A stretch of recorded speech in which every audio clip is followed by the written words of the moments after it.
नमस्कार, स्वागत है आप सभी का हमारे ऑनलाइन प्लेटफॉर्म स्टडी एमटी पर।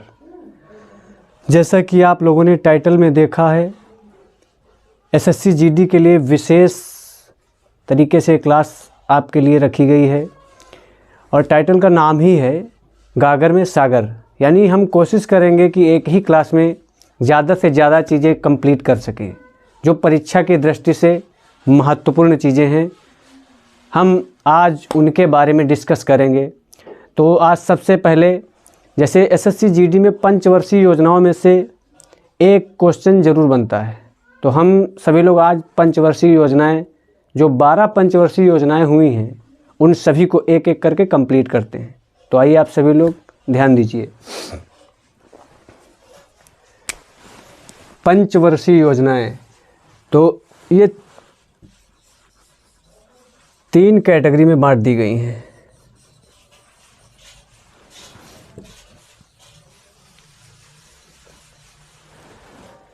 एक कॉलम में योजना काल, दूसरे कॉलम में मॉडल यानी किस मॉडल पर आधारित है, और तीसरे कॉलम में क्षेत्र, किस क्षेत्र के लिए ये पंचवर्षीय योजना बनाई गई है। तो सबसे पहले पहली पंचवर्षीय योजना। पंचवर्षीय योजना का मतलब हर 5 साल के बाद गवर्नमेंट की कोई ऐसी योजनाएं जो जनता पर लागू हों या जनता के विकास के लिए लागू हों या देश के विकास के लिए लागू हों। तो पहली पंचवर्षीय योजना 1951 से 1956, इसका मॉडल था हेराल्ड डोमर। यानी कि इस पंचवर्षीय योजना को हेराल्ड डोमर ने तैयार किया था। जैसा कि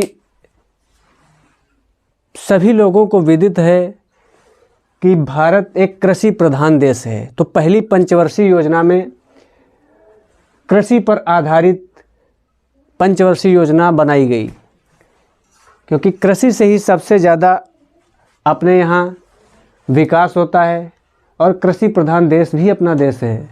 इसीलिए पहली पंचवर्षीय योजना जो हेराल्ड डोमर मॉडल पर आधारित थी, वो कृषि के क्षेत्र में बनाई गई। और दूसरी पंचवर्षीय योजना 1956 से 1961 यानी 1956 से 1961 तक। इसको बनाने वाले थे प्रोफेसर पीसी महालनोबिस। और कृषि के बाद हम लोग सीधे भारी उद्योगों पर आ गए। दूसरी पंचवर्षीय योजना में भारी उद्योग के बारे में बात की गई। दूसरी पंचवर्षीय योजना भारी उद्योग को लेकर बनाई गई। फिर ऐसे ही तीसरी पंचवर्षीय योजना जो हुई है 1961 से 1966, इसको ऐसे याद कर सकते हैं। तीसरी पंचवर्षीय योजना 3 लोग बनाने वाले, लैंडी, चक्रवर्ती, महालनोबिस।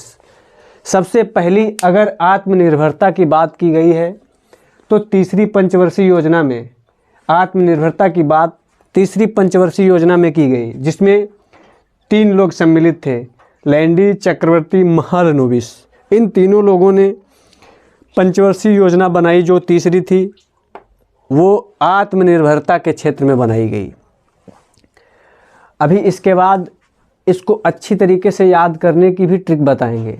आप सभी लोग पूरी वीडियो में बने रहें।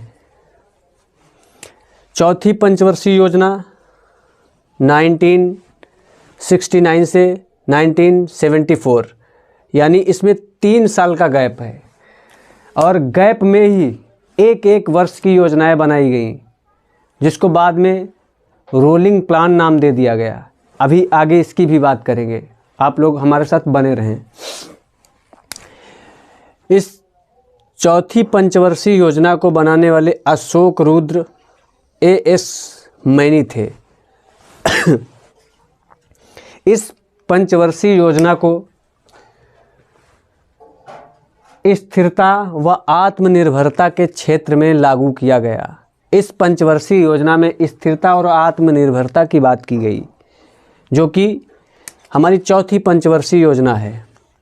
फिर बात करते हैं 5वीं पंचवर्षीय योजना 1974 से 1979, यानी 1974 से 1979। इसको मॉडल देने वाले थे डीपी धर। डीपी धर जी ने सबसे पहले निर्धनता उन्मूलन या समाज कल्याण की बात की। निर्धनता उन्मूलन यानी कि समाज से गरीबी को दूर किया जाए, इस विषय पर डीपी धर ने 5वीं पंचवर्षीय योजना प्रस्तुत की। फिर 6ठी पंचवर्षीय योजना जो 1980 से 1985 तक रही, यानी 1980 से 1985 तक। इसका मॉडल था ग्रोथ मॉडल, यानी आगत निर्गत मॉडल, इंपोर्ट एक्सपोर्ट मॉडल। इसमें गरीबी निवारण व रोजगार सृजन की बात की गई। रोजगार सृजन यानी रोजगार के ज़्यादा से ज़्यादा अवसर समाज के लोगों को मिल सकें, यह 6ठी पंचवर्षीय योजना में बात की गई। फिर 7वीं पंचवर्षीय योजना 1985 से 1990 तक, यानी 1985 से 1990 तक।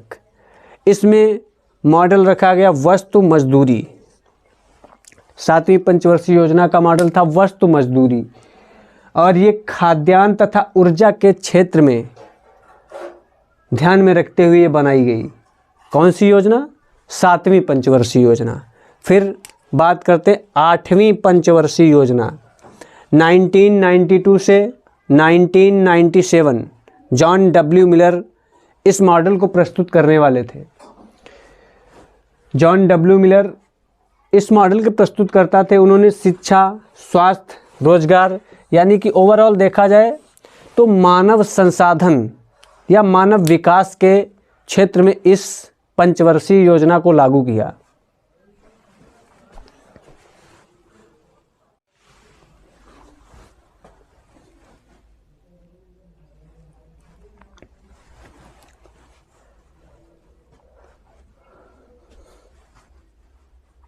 आइए आगे की हम पंचवर्षीय योजनाओं के बारे में जानते हैं।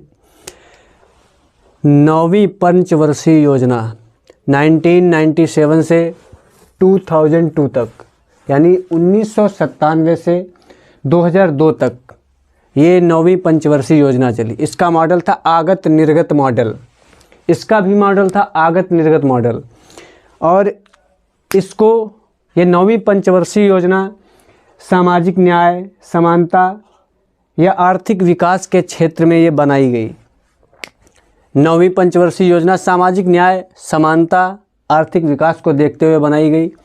फिर 10वीं पंचवर्षीय योजना 2002 से 2007, यानी 2002 से 2007 तक।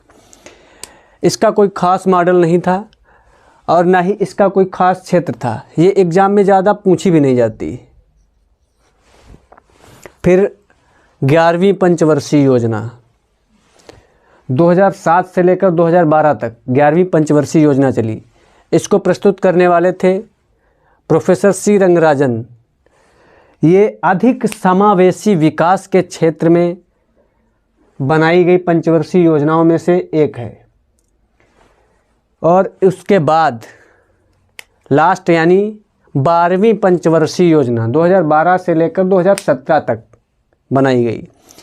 इसका मुख्य उद्देश्य था संपोषणीय समावेशी विकास, यानी दूसरी बार समावेशी विकास की बात की गई है 12वीं पंचवर्षीय योजना में।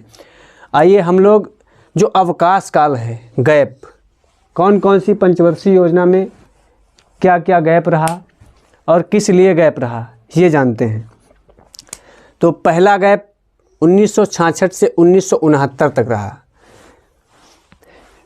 उसके बाद दूसरा गैप 1978 से 1980 तक रहा। फिर तीसरा गैप 1990 से 1992 तक रहा। ये तीनों गैप रहे।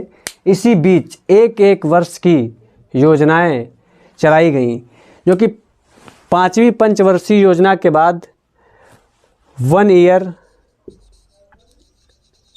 रोलिंग प्लान स्टार्ट किया गया।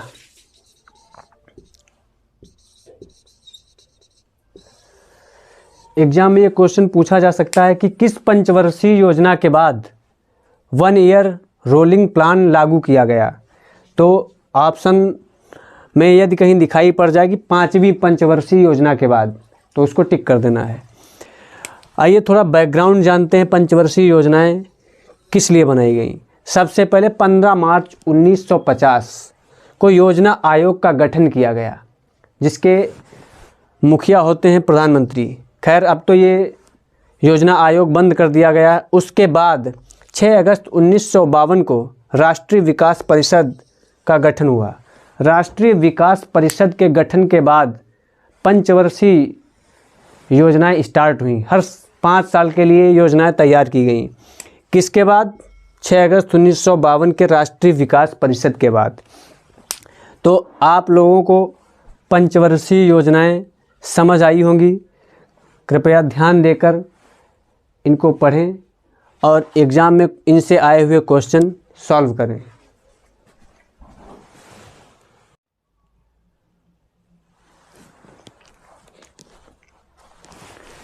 आइए अब एसएससी जीडी के विशेषांक में भाग 2 पर चलते हैं।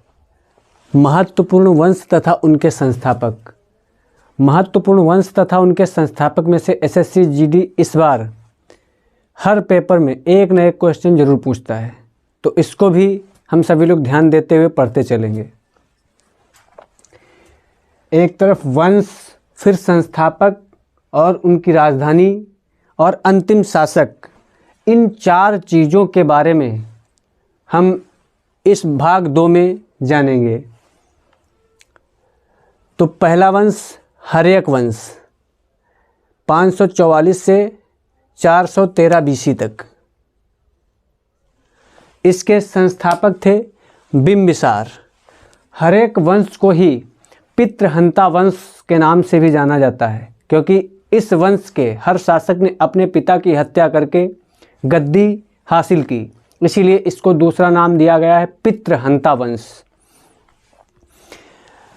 हर्यक वंश की राजधानी थी राजगृह और बाद में पाटलिपुत्र उसकी राजधानी हुई। हर्यक वंश के अंतिम शासक थे नागदशक। नागदशक की हत्या करके शिशुनाग ने शिशुनाग वंश की स्थापना की। शिशुनाग वंश 413 बीसी से लेकर 345 बीसी तक चला। इसके संस्थापक स्वयं शिशुनाग थे। शिशुनाग ने शिशुनाग वंश की राजधानी राजगीर बसाई और शिशुनाग वंश के अंतिम शासक महानंदिन को कहा जाता है। कहा जाता है कि महानंदिन शिशुनाग वंश के अंतिम शासक हुए। शिशुनाग वंश के समाप्त होने के बाद फिर नंद वंश, जो कि 345 बीसी से लेकर 321 बीसी तक चला। नंद वंश के संस्थापक महापद्म नंद थे। नंद वंश के संस्थापक महापद्म नंद ने अपनी राजधानी पाटलिपुत्र बनाई और उसके बाद अगर देखा जाता है तो नंद वंश के अंतिम शासक के रूप में धनानंद को याद किया जाता है। धनानंद और चाणक्य की एक कहानी है। जिस समय विश्व विजेता सिकंदर भारत पर आक्रमण करने की सोच रहा था, उस समय तक्षशिला के प्रोफेसर विष्णुगुप्त चाणक्य यानी कौटिल्य, उनको लगा कि अब भारत पर ये विश्व विजेता सिकंदर आक्रमण जरूर करेगा। तो उस समय नंद वंश का शासन था और अंतिम शासक धनानंद थे। धनानंद के दरबार में जाकर चाणक्य ने कहा कि शत्रु द्वार पर है, आप अवगत हो जाएं, इतने विलासी राजा ना बने। तो चाणक्य की बेइज्जती करके वहाँ से निकाल दिया गया। तो चाणक्य ने शपथ ली और ये कहा कि शिक्षक कोई साधारण नहीं होता है, प्रलय और निर्माण उसकी गोद में खेलते हैं। और ये बात बिल्कुल सिद्ध करके दिखाई। चाणक्य को 2 शिष्य मिले, एक थे मलय केतु और दूसरे थे चंद्रगुप्त। तो चाणक्य ने चंद्रगुप्त के अंदर वो क्वालिटी देखी जो एक राजा के अंदर होनी चाहिए। तो सोचा इनको ले जाकर क्यों ना राजा की शिक्षा दी जाए और अगला वंश इनके द्वारा ही स्थापित किया जाए, मगध की गद्दी पर इनको ही बिठाया जाए। तो चाणक्य चंद्रगुप्त और मलय केतु को लेकर अपने साथ जंगल गए। जब परीक्षा लेने का टाइम आया तो चाणक्य ने चंद्रगुप्त के मित्र मलय केतु को बुलाया और चंद्रगुप्त को भी बुलाया। उन दोनों के गले में लोहे की चेन पहना दी, जो कि बिना किसी भी अस्त्र शस्त्र के काटे वो चेन निकल नहीं सकती थी। तो जब दोनों चंद्रगुप्त और मलय केतु सोने लगे तो मलय केतु को चाणक्य ने बुलाया और कहा कि तुम्हारा मित्र सो रहा है, उसके गले से वो चेन निकाल कर लाओ और मित्र तुम्हारा जागना नहीं चाहिए। तो मलय केतु गए चंद्रगुप्त के पास, देखा, फिर वापस आए चाणक्य के पास, कहा गुरुदेव वो चेन ऐसे नहीं निकलेगी, या तो मित्र जाग जाएगा या फिर वो चेन काटनी पड़ेगी। तो कहा ठीक है, तुम जाकर सो जाओ। फिर चंद्रगुप्त को चाणक्य ने बुलाया, यही बात चंद्रगुप्त से कही। तो चंद्रगुप्त गए अपने मित्र के पास, देखा कि वो सो रहा है और बिना जगाए वो चेन निकल भी नहीं सकती थी और चेन को काटना भी नहीं था। तो चंद्रगुप्त ने अपने मित्र का गला काट दिया और चेन लेकर चाणक्य के पास पहुंच गए। तो चाणक्य ने कहा कि ठीक है, राजा बनने की सबसे अधिक क्वालिटी तुम में ही है, क्योंकि एक राजा को कभी दया नहीं आनी चाहिए, यदि दया आ जाएगी तो वो न्याय नहीं कर पाएगा। फिर धनानंद को गद्दी से हटाकर चंद्रगुप्त ने मौर्य वंश की स्थापना की। किसकी सहायता से? चाणक्य की सहायता से। मौर्य वंश के संस्थापक चंद्रगुप्त मौर्य माना जाता सबसे विशाल वंश अगर या सबसे शक्तिशाली वंश मगध पर शासन जिसने किया है वो मौर्य वंश ही है। मौर्य वंश के संस्थापक चंद्रगुप्त मौर्य ने पाटलिपुत्र को अपनी राजधानी बनाया और मौर्य वंश के अंतिम शासक बृहद्रथ हुए। इनके बाद फिर इन्हीं के सेनापति, इन्हीं के कमांडर पुष्यमित्र शुंग, जो कि ब्राह्मण थे, बौद्ध धर्म को नष्ट करने के लिए पुष्यमित्र शुंग ने शुंग वंश की स्थापना की। 185 बीसी से लेकर 75 बीसी तक शुंग वंश चला। शुंग वंश के संस्थापक पुष्यमित्र शुंग थे। पुष्यमित्र शुंग ने अपनी राजधानी पाटलिपुत्र बनाई, जो कि मौर्यों के द्वारा बनाई गई थी। उसके बाद विदिशा को अपनी राजधानी घोषित किया और शुंग वंश के अंतिम शासक के रूप में देवभूति को जाना जाता है। देवभूति शुंग वंश के अंतिम शासक हुए। फिर शुंग वंश के बाद कण्व वंश, जो कि 73 बीसी से लेकर 26 बीसी तक चला। कण्व वंश के संस्थापक वासुदेव कण्व थे। इनको कण्व वंश का संस्थापक माना जाता है। इन्होंने भी अपनी राजधानी पाटलिपुत्र बनाई और कण्व वंश के अंतिम शासक सुशर्मन हुए, जिसके बाद कण्व वंश समाप्त हो गया। कण्व वंश के बाद गुप्त वंश आया। 240 से 550 सीई यानी क्राइस्ट एरा तक चला। इस गुप्त वंश के संस्थापक श्रीगुप्त को माना जाता है। श्रीगुप्त ने भी अपनी राजधानी पाटलिपुत्र बसाई और गुप्त वंश के अंतिम शासक विष्णुगुप्त के रूप में जाने गए।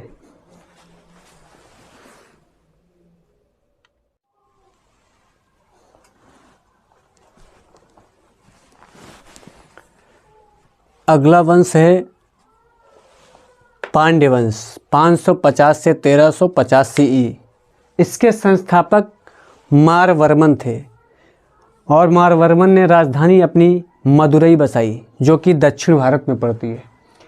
और पांड्य शासक जो अंतिम हुए हैं उनका नाम जटावर्मन पराक्रम। जटावर्मन पराक्रम पांड्य वंश के अंतिम शासक के रूप में जाने जाते हैं। फिर अगला वंश है चोल वंश, बहुत ही फेमस वंश है।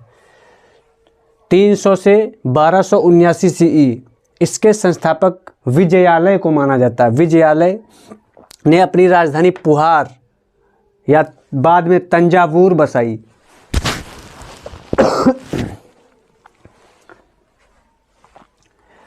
विजयालय ने अपनी राजधानी पुहार व तंजावुर बसाई और चोल वंश के अंतिम शासक के रूप में राजेंद्र चोल जो तृतीय हुए हैं उनको माना जाता है। फिर अगला वंश है सातवाहन वंश, 271 बीसीई से 220 CEE।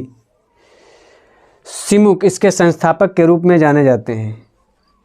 सातवाहन वंश को संस्थापक अगर कोई माना जाएगा तो वो सिमुक हैं। सिमुक ने अपनी राजधानी अमरावती या प्रतिष्ठानपुरम बसाई।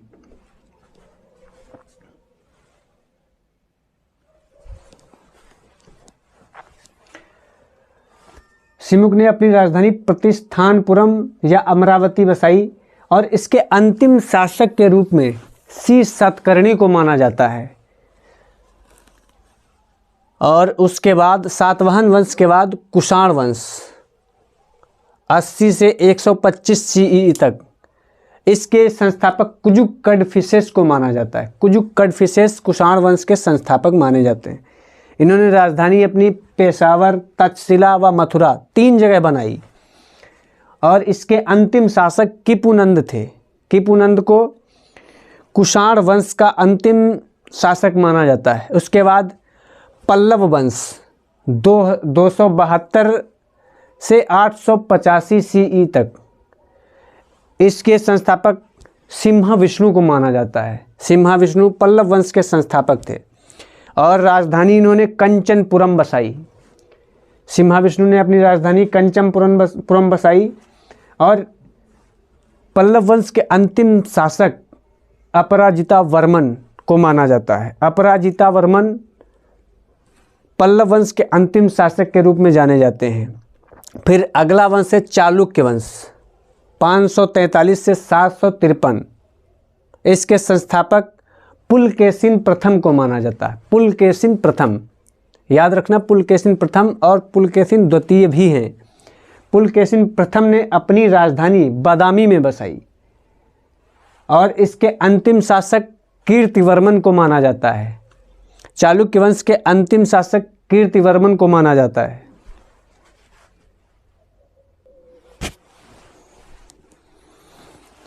अगला वंश राष्ट्रकूट वंश है 735 से 982 तक। इसके संस्थापक दंती दुर्ग को माना जाता है। जो राष्ट्रकूट थे उनके संस्थापक दंती दुर्ग थे और दंती दुर्ग ने अपनी राजधानी मान्यखेत में बनाई। मान्यखेत एक जगह पड़ती है, अपनी राजधानी मान्यखेत में बनाई। और इसके अंतिम शासक इंद्र चतुर्थ थे, यानी इससे पहले 3 इंद्र हो चुके हैं। इन लोगों में इंद्र और टाइटल अच्छे लेना इन लोगों की कला थी। फिर राष्ट्रकूट के बाद गुलाम वंश, अब दिल्ली सल्तनत पर आ जाते हैं। गुलाम वंश 1206 से 1290। गुलाम वंश का संस्थापक कुतुबुद्दीन ऐबक को माना जाता है, जो मोहम्मद गौरी का गुलाम था। इसने अपनी राजधानी दिल्ली, लाहौर और दौलताबाद इन 3 जगहों पर अपनी राजधानी बनाई। और इसके अंतिम शासक मुइजुद्दीन कैकुबाद थे। गुलाम वंश के अंतिम शासक मुइजुद्दीन कैकुबाद थे। और गुलाम वंश के बाद दिल्ली पर अगला वंश खिलजी वंश आएगा, जो 1290 से 1320 तक चलेगा। इसके संस्थापक जलालुद्दीन खिलजी थे और जलालुद्दीन खिलजी ने अपनी राजधानी दिल्ली बनाई। और खिलजी वंश के अंतिम शासक खुसरो खान थे। खुसरो खान को खिलजी वंश का अंतिम शासक माना जाता है। फिर खिलजी वंश के बाद तुगलक वंश, यानी 1320 से 1413 तक। तुगलक वंश के संस्थापक गयासुद्दीन तुगलक को माना जाता है। इन्होंने भी अपनी राजधानी दिल्ली बसाई। और इनके अंतिम शासक यानी तुगलक वंश के अंतिम शासक फिरोज शाह हुए हैं। फिरोज शाह तुगलक वंश के अंतिम शासक के रूप में जाने जाएंगे। और फिर तुगलक वंश के बाद सैयद वंश, जो 1414 से 1450 तक चला। सैयद वंश के संस्थापक खिज्र खान थे और खिज्र खान ने भी अपनी राजधानी दिल्ली बनाई। अब जितने भी शासक होंगे सब अपनी राजधानी दिल्ली बनाएंगे। तो खिज्र खान ने अपनी राजधानी दिल्ली बनाई और इसके अंतिम शासक, सैयद वंश के अंतिम शासक अलाउद्दीन आलम शाह को माना जाता है। सैयद वंश के अंतिम शासक अलाउद्दीन आलम शाह को माना जाता है। उसके बाद फिर लोधी वंश आएगा। लोधी वंश 1451 से 1526 तक, 1451 से 1526 तक। और लोधी वंश के संस्थापक बहलोल लोधी थे। बहलोल लोदी ने भी अपनी राजधानी दिल्ली बनाई। और लोदी वंश के अंतिम शासक माने जाते हैं इब्राहिम लोदी, जो कि पानीपत की प्रथम लड़ाई बाबर के साथ हार जाते हैं। और वहीं से 1526 से 1857 तक, यानी 1526 से मुग़ल वंश की स्थापना हो जाती है। भारत में मुग़ल वंश का आगमन होता है। मुग़ल वंश का संस्थापक बाबर को माना जाता है। बाबर ने भी अपनी राजधानी दिल्ली बनाई। और मुग़ल वंश के अंतिम शासक या अंतिम सम्राट के रूप में बहादुर शाह द्वितीय को माना जाता है, जो 1857 की क्रांति का दिल्ली से नेतृत्व करेंगे और वहीं से ये मुग़ल वंश समाप्त हो जाएगा। तो आशा है कि आप लोगों को ये भाग 2 समझ आया होगा और इससे एग्ज़ाम में क्वेश्चन बनने की संभावना बहुत है। तो कृपया इसको ध्यान से पढ़ लें या ध्यान से समझ लें।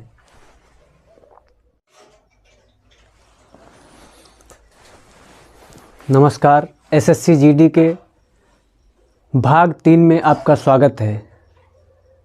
आज 3-4 भागों में जो भी महत्वपूर्ण चीज़ें हैं एसएससी जीडी को ध्यान में रखते हुए, वो सभी आप लोगों को बताई जा रही हैं।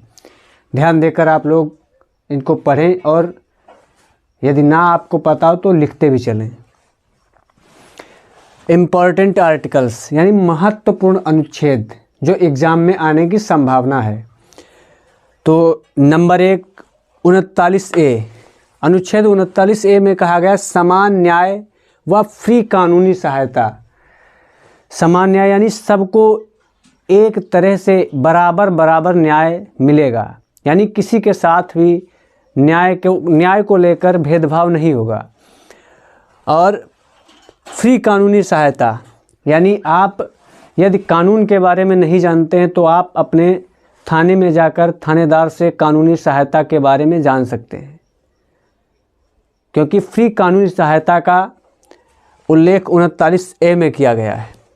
फिर बात आती है अनुच्छेद 40। अनुच्छेद 40 ग्राम पंचायतों के गठन से संबंधित है, यानी हर गांव में एक ग्राम पंचायत होगी।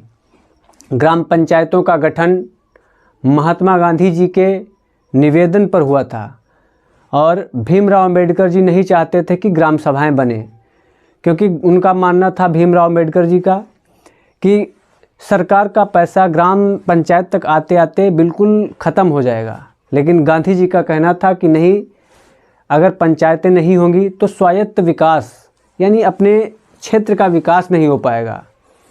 तो गांधी जी के निवेदन पर ये ग्राम पंचायतों का गठन किया गया। फिर अनुच्छेद 43A।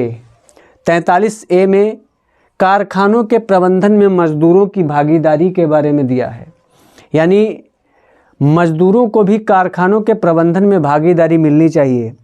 यदि मान लो किसी कारखाने के मालिक ने कोई नया नियम बनाया, तो उस नियम को बनाने से पहले जितने भी वर्कर उसमें काम करते हैं उन सभी से परामर्श ले लेनी चाहिए कि ये नियम क्या इस कारखाने के लिए उचित रहेगा या नहीं। तो उस विषय से संबंधित 43A में कारखानों के प्रबंधन में मजदूरों की भागीदारी को कहा गया। लेकिन ये एक DPSP है, यानी राज्य के नीति निर्देशक तत्वों में आता है। इसको लागू कोई करे या ना करे, इसके लिए आप कोर्ट नहीं जा सकते। फिर अनुच्छेद 44 समान नागरिक संहिता, बहुत ही इम्पोर्टेंट है ये UPSC में लिखने को भी आता है। हालांकि अभी हमारे संविधान में या हमारे देश में ये बना नहीं है, लेकिन इस पर चर्चाएं चल रही हैं। समान नागरिक संहिता की बात अनुच्छेद 44 में की गई है। फिर अनुच्छेद 72 यानी अनुच्छेद 72 राष्ट्रपति की क्षमादान की शक्तियाँ। अनुच्छेद 72 में राष्ट्रपति किन किन अपराधों के संबंध में दोषी को या अपराधी को क्षमा कर सकता है, उस विषय में कहा गया है अनुच्छेद 72 में। फिर अनुच्छेद 74। अनुच्छेद 74 राष्ट्रपति को सलाह देने के लिए एक मंत्री परिषद का गठन किया जाएगा। मंत्री परिषद जो भी सलाह देगी, राष्ट्रपति उस सलाह को मानने के लिए बाध्य होंगे। तो राष्ट्रपति यदि सलाह लेना चाहता है तो वो मंत्रिपरिषद से ले सकता है। ये किस अनुच्छेद में कहा गया है? अनुच्छेद 74। फिर अगला अनुच्छेद है अनुच्छेद 76। भारत का महान्यायवादी, जिस प्रकार से जनता के लिए भी वकील होते हैं, उसी तरीके से राष्ट्रपति का वकील होता है भारत का महान्यायवादी। यदि केंद्र सरकार से कोई गलती या कोई अपराध हो जाता है तो उसके पक्ष से उसका वकील होता है भारत का महान्यायवादी, यानी अनुच्छेद 76 में इसकी बात की गई है। फिर अनुच्छेद 79, अनुच्छेद 79, यानी कि इसमें संसद की बात की गई है। संसद के 3 अंग होते हैं, राष्ट्रपति प्लस राज्यसभा प्लस लोकसभा, इन तीनों को मिलाकर संसद का निर्माण होता है। तो संसद की बात आर्टिकल 79 यानी 79 में की गई है।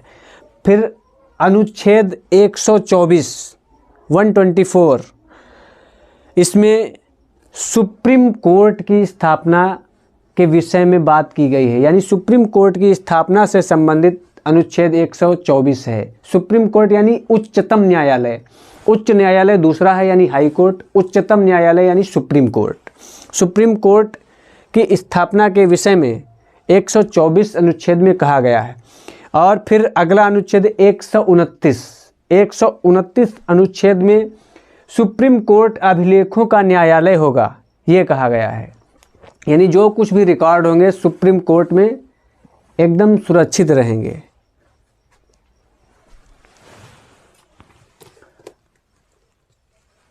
अगला अनुच्छेद है 148। 148 में भारत का नियंत्रक एवं महालेखा परीक्षक यानी कैग के बारे में बताया गया है। अनुच्छेद 148 में कैग जो होता है वो भारत की संचित निधि की देखरेख करता है। और अगला अनुच्छेद है 149, यानी कैग के दायित्व व शक्तियाँ। जो भारत का महालेखा परीक्षक एवं नियंत्रक होता है उसके पास क्या क्या दायित्व हैं, क्या क्या शक्तियाँ हैं, इसके विषय में अनुच्छेद 149 में बताया गया है। फिर अगला अनुच्छेद है 153। 153 में राज्यों के राज्यपाल के बारे में बताया गया है कि हर एक राज्य का एक राज्यपाल होगा, लेकिन एक राज्यपाल एक से अधिक भी राज्य का हो सकता है, यानी 2 राज्यों का भी एक राज्यपाल नियुक्त किया जा सकता है, क्योंकि राज्यपाल राष्ट्रपति के प्रसाद पर्यंत अपना कार्य करता है। सरोजिनी नायडू जी का कथन भी है कि राज्यपाल सोने के पिंजरे में रहने वाली चिड़िया के समान है, क्योंकि इतने सारे उसको प्रिविलेज मिलते हैं। फिर अगला अनुच्छेद है 161, यानी राज्यपाल की क्षमा दान की शक्तियाँ।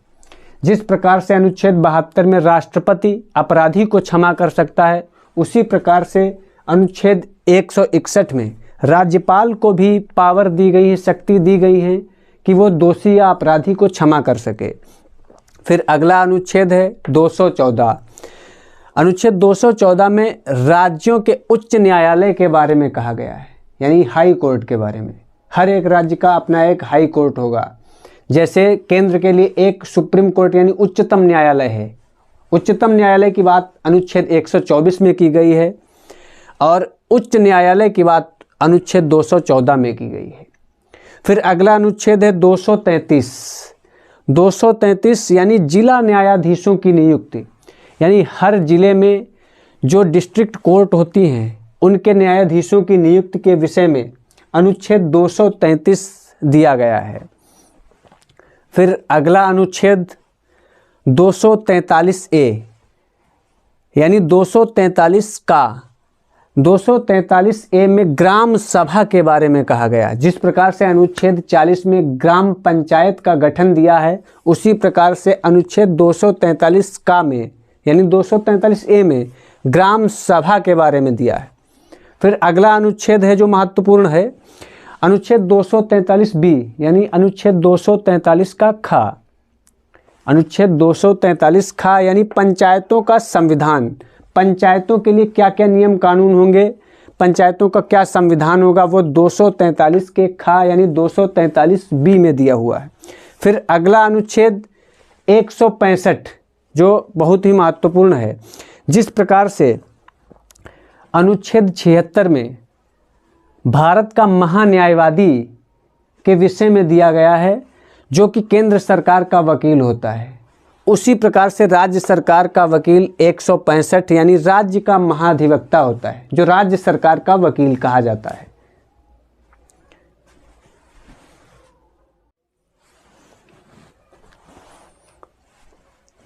आइए अब भाग 4 के विषय में महत्वपूर्ण शासक व उनकी उपाधियां, कि कौन कौन से शासकों ने अपनी कौन कौन सी उपाधियां ली या अपने कौन कौन से उपनाम धारण किए।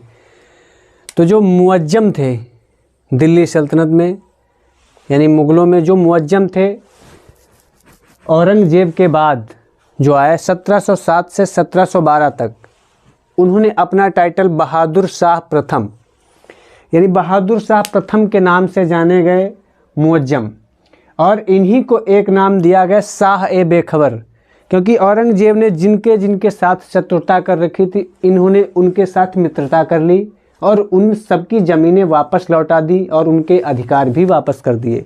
इसीलिए इनको नाम दिया गया शाह ए बेखबर। और दूसरा नाम इन्हीं का शाह आलम प्रथम, शाह आलम फर्स्ट इनको कहा गया। फिर अगले थे जय सिंह मालवा के, जो जय सिंह मालवा के थे, उनको जहांदर शाह ने मिर्ज़ा राजा की उपाधि दी। जय सिंह जो मालवा के थे, उनको जहांदर शाह ने मिर्ज़ा राजा की उपाधि प्रदान की।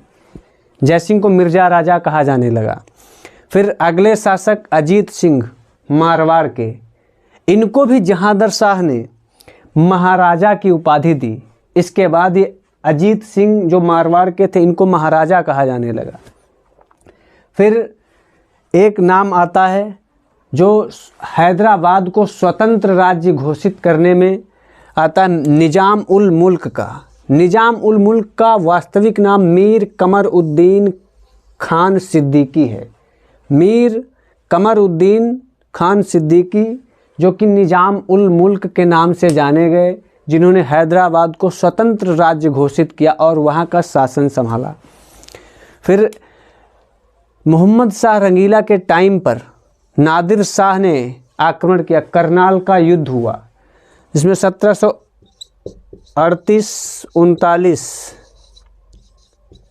इसमें मुग़लों की पराजय हुई और इसके बाद मुग़ल धीरे धीरे पतन की ओर अग्रसर होते गए। तो उम्मीद है कि आप सभी लोगों को ये क्लास समझ आई होगी, पसंद आई होगी, और अगर कुछ अच्छा लगे तो आप लोग इसमें से नोट भी कर सकते हैं। बाकी आप सभी लोग चैनल को लाइक, सब्सक्राइब एंड शेयर ज़रूर करें। धन्यवाद।